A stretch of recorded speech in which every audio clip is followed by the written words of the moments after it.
الصلاة خير من النوم۔ شروع اللہ کے پاک اور بابرکت نام سے جو بڑا مہربان نہایت رحم کرنے والا ہے۔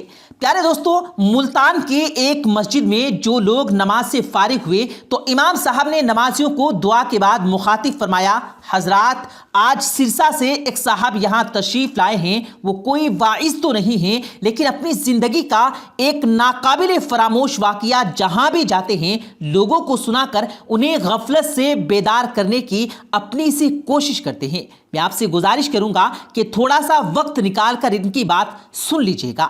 امام صاحب کے لہجے میں کچھ ایسا اثر تھا کہ کوئی بھی اپنی جگہ سے ٹس سے مس نہ ہوا اور سب لوگ ان صاحب کی طرف متوجہ ہو گئے جو امام صاحب کی جگہ منبر پر کھڑے ہو گئے تھے۔ بظاہر اس شخص میں کوئی ایسی غیر معمولی بات نہیں تھی۔ دیہاتی لباس میں ملبوس وہ ایک عام سا انسان تھا۔ اس کا عام سا حلیہ دیکھ کر چند دوستوں میں سرگوشیاں شروع ہو گئی، لیکن جب اس نے بات شروع کی تو مجمع پر خاموشی طاری ہو گئی۔ اس کی آواز میں کوئی ایسی پر اسراریت تھی کہ جب وہ بولتا تو ہوا بھی تھمی تھمی سی محسوس ہوتی۔ چند ہی ثانیے میں سب کو احساس ہو گیا کہ نہ تو وہ ایک عام انسان تھا نہ ہی وہ واقعہ معمولی تھا جو وہ سنانے جا رہا تھا۔ اس شخص کی آواز گویا کسی گہرے کنویں سے ابلتی ہوئی سنائی دے رہی تھی۔ وہ کہہ رہا تھا، ساتھیو میں جو واقعہ آپ کو سنانے جا رہا ہوں وہ کوئی من گھڑت قصہ نہیں، مجھ پر بیتنے والا ایک حرف بہ حرف سچا واقعہ ہے۔ 10 سال ہو گئے ہیں زندہ لاش بن کر اس واقعے کو جہاں جہاں موقع ملتا ہے دہراتا ہوں، شاید کہ کسی کے دل میں میری بات اتر جائے اور وہ دنیا کی دکھلاوے والی زندگی پر اپنی جائے پناہ قربان نہ کرے جہاں اسے تا قیامت ابدی نیند سنا ہے۔ اتنے کہہ کر وہ ایک پل کے لیے رکا اور پھر اصل واقعہ سنانے لگا۔ میرا ضلع حصار سرسا کے ایک گاؤں کا رہائشی ہوں اور یہ واقعہ اسی علاقے کے ایک جنگل میں میرے ساتھ پیش آیا۔ میں گاؤں والوں کی بھیڑ بکریاں چراتا تھا، یہ ہمارا آبائی پیشہ ہے۔ ایک دن میں حسب معمول بھیڑ بکریاں جنگل میں لے گیا، ایک درخت کے نیچے چادر بچھا کر لیٹ گیا اور بھیڑ بکریوں کی نگرانی کرنے لگا۔ ابھی تھوڑی دیر ہی گزری تھی کہ ہوا میں کسی گھاتی کے ڈھونڈنے کی آواز گونجی اور بکریاں سہم کر ادھر ادھر بھاگنے لگی۔ میں وہ غیر معمولی چنگھاڑ سن کر برف کے ذرات سے اٹھ کھڑا ہوا۔ اس علاقے میں ہاتھی کا کیا کام؟ پر آواز سے لگتا تھا کہ وہ کوئی جنگلی یا پھر پاگل ہاتھی ہے۔ بھیڑ بکریاں ڈر ڈر کر ایک خاردار جھاڑی کے عقب میں جمع ہوتی چلی گئی۔ گویا قدرتی طور پر یہ حفاظتی اقدام تھا۔ یہاں پر درخت تو بے شمار تھے لیکن کوئی بھی اتنا مضبوط نہ تھا کہ ہاتھی کی ٹکر سے سکتا۔ میرے سمجھ میں نہیں آ رہا تھا کہ جاؤں تو کہاں جاؤں۔ میرا ذہن اسی ششو پنج کا شکار تھا کہ اچانک زمین یوں تھر تھرا اٹھی جیسے زلزلہ آ گیا ہو۔ میرے رہے سہے اوسان بھی خطا ہو گئے اور میں ایک انجانی سمت بھاگنے لگا۔ کچھ دور ہی گیا تھا کہ پیچھے سے ہاتھی کے وزنی قدموں کی آواز کو اپنا پیچھا کرتے پایا۔ میں سمت بدل بدل کر بھاگتا رہا لیکن بھلا ایک پاگل ہاتھی کی رفتار کا مقابلہ میں کیسے کر سکتا تھا؟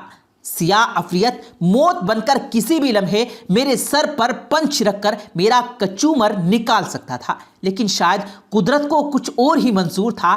اچانک وہ گنبد نما عمارت ویرانے میں یوں میرے سامنے آ گئی جیسے زمین سے اگائی ہو۔ بظاہر وہ مندر یا کسی مزار نما عمارت کا گنبد تھا۔ اس میں داخلے کے لیے ایک چھوٹی سی کھڑکی نما جگہ تھی۔ ایک پل میں میرا رخ اس کی طرف ہو چکا تھا۔ کھڑکی نما جگہ اتنی چھوٹی تھی کہ ہاتھی کی کوشش کے باوجود اس میں اس کا داخلہ ممکن نہیں تھا۔ میں آندھی اور طوفان کی طرح اس اکلوتے کمرے میں جا گھسا۔ بیچ میں اس کے ایک پکی قبر تھی، اس کے عین اوپر چھت سے ایک آہنی زنجیر لٹکی ہوئی تھی۔ اندر مشکل سے اتنی جگہ تھی کہ میں ایک طرف کو کسی طرح کھسک کر کھڑا ہو سکتا تھا۔ قبر پر کھڑا ہونا گوارا نہیں تھا۔ ہاتھی بھی چند لمحوں کی تاخیر سے میرے سر پر پہنچ چکا تھا۔ سبزکر کا مقام تھا کہ وہ گنبد نما عمارت مضبوط پتھر کی تھی، ورنہ ہاتھی ایک ہی ٹکر میں اسے زمین بوس کر سکتا تھا۔ جب کھڑکی سے اندر داخل نہ ہو سکا تو ہاتھی نے اپنا سونڈ اندر داخل کر کے مجھے مارنے کی کوشش کرنے لگا۔ اب تو مجھے یقین ہو گیا کہ وہ پاگل ہاتھی میری جان لے کر ہی چھوڑے گا۔ ایک آدھ بار سونڈ کسی ظالم کی چابک کی طرح میرے وجود سے ٹکرائی اور میں اندر تک ہل کر رہ گیا۔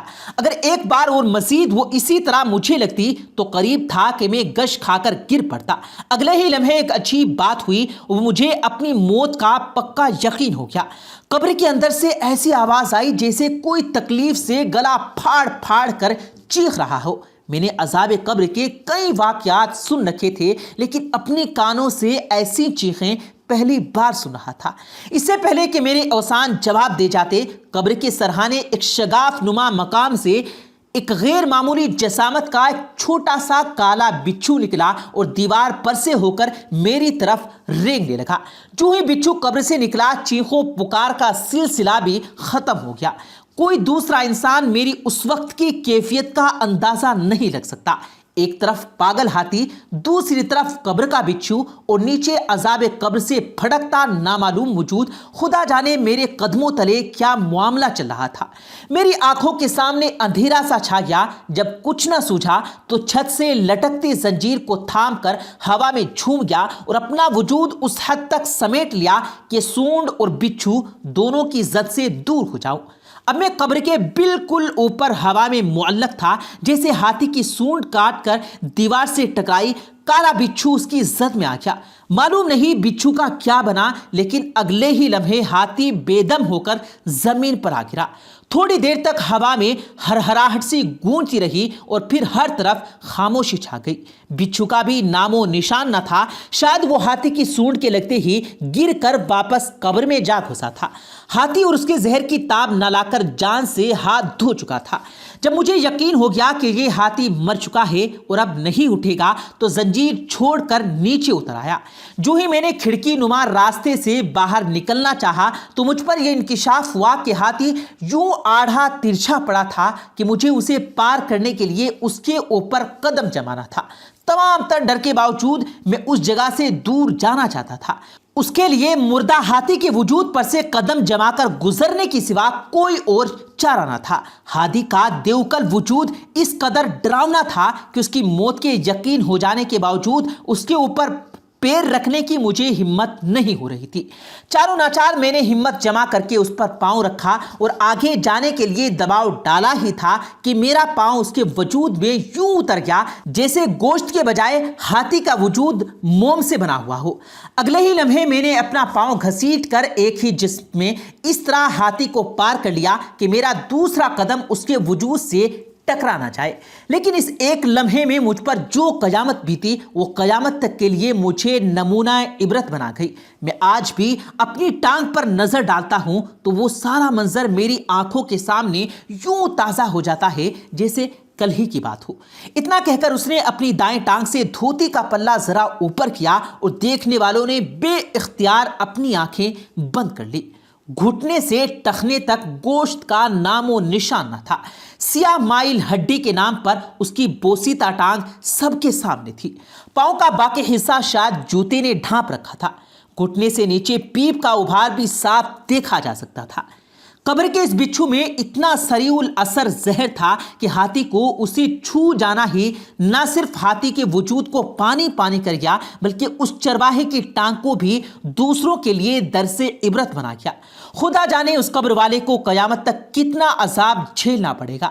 پیارے دوستو، اللہ تبارک و تعالیٰ سے دعا ہے کہ اللہ پاک ہم سب کو عذاب قبر سے محفوظ رکھے اور ہم سب کو صحیح کام کرنے اور برے کاموں سے بچنے کی توفیق عطا فرمائے۔ پیارے دوستو، امید کرتے ہیں آپ کو آج کی ہماری یہ ویڈیو ضرور پسند آئی ہوگی۔ اگر آپ کو یہ ویڈیو پسند آیا ہو تو اس ویڈیو کو دل سے لائک کریں اور زیادہ سے زیادہ لوگوں تک اس ویڈیو کو ثواب کی نیت سے شیئر کریں، اور اس ویڈیو کے بارے میں آپ کی کیا رائے ہے کمنٹ سیکشن میں اپنی رائے کا اظہار ضرور دیں، اور مزید اسی طرح کی روز کی ویڈیو پانے کے لیے ہمارے چینل کو ضرور سبسکرائب کریں۔ ملتے ہیں پھر ایک نئی ویڈیو کے ساتھ، تب تک کے لیے اللہ حافظ۔